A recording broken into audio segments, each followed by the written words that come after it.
Magandang araw mga kababayan. Narito tayo ngayon sa makasaysayang bayan ng Kawit, Cavite. Naku, 7:30 na.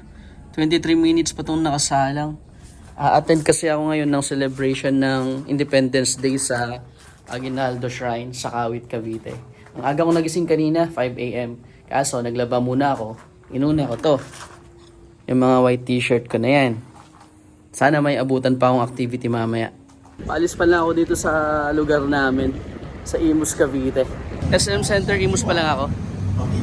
Meron din silang flag racing. Malayo-layo pa to. Part na ng Kawit, Cavite to. Malapit-lapit na ako doon sa bahay na Aguinaldo, kaso marami na ako nakasalubong na siklista. Pauwi na, siguro tapos na yung event doon. Pero try pa rin natin, sayang naman yung effort natin kung tayo makapunta ron. Bad trip naman, ang aga pa naman nating nagising. Ayun, dito na ako.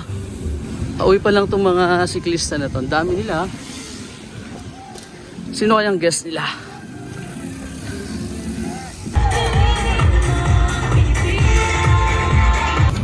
Magandang araw mga kababayan.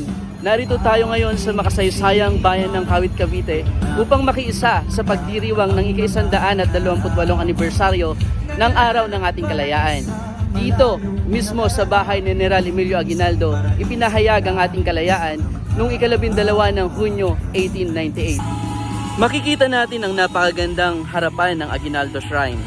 Bawat taon, dito ginaganap ang pangunahing seremonya ng Araw ng Kalayaan, kung saan nagtitipon-tipon ng mga opisyal ng gobyerno at mga mamamayan upang gunitain ang mahalagang araw na ito.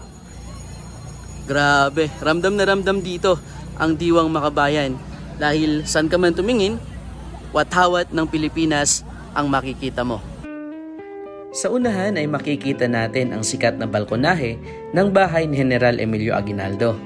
Diyan po kasi binasa ni Ambrosio Rianzares Bautista ang Deklarasyon ng Kalayaan kasabay ang pagwagayway sa watawat ng Pilipinas noong June 12, 1898. Isipin nyo ha, halos isang siglo na rin na nakakaraan, pero nandito pa rin tayo upang alalahanin ang sakripisyo ng ating mga bayani. Kaya kung mahilig kayo sa kasaysayan, tamang-tama or kasama sa bucket list nyo itong destination na to, ang Aguinaldo Shrine dito sa Kawit, Cavite. Late nga ako kanina kaya hindi ko na inabutan yung seremonya, no? Pero sa ngayon, marami pa rin mga bisita rito. At ayon sa mga nakusap ko kanina, si Governor Abeng Rimulya daw ang bisita rito, ang Governor ng Cavite. Dahil nga late na, hindi na ako papasok sa loob ng bahay ni General Emilio Aguinaldo. Ilalagay ko na lang ang link ng video ang ginawa ko noon sa comment section ng video ito upang doon nyo na lang panoorin, kasi hanggang doon sa pinakataas na bahagi ng tower or ng tore ay napasok ko, kaya panoorin nyo na lang ang full house tour natin dito. At iyan ang ating munting tour dito sa Aguinaldo Shrine sa Kawit, Cavite. At kung nagustuhan nyo ang video ito, huwag kalimutang i-like at i-share para sa mas marami pang travel at heritage adventures. Muli, mula dito sa tahanan ng ating kalayaan, Happy Independence Day sa lahat.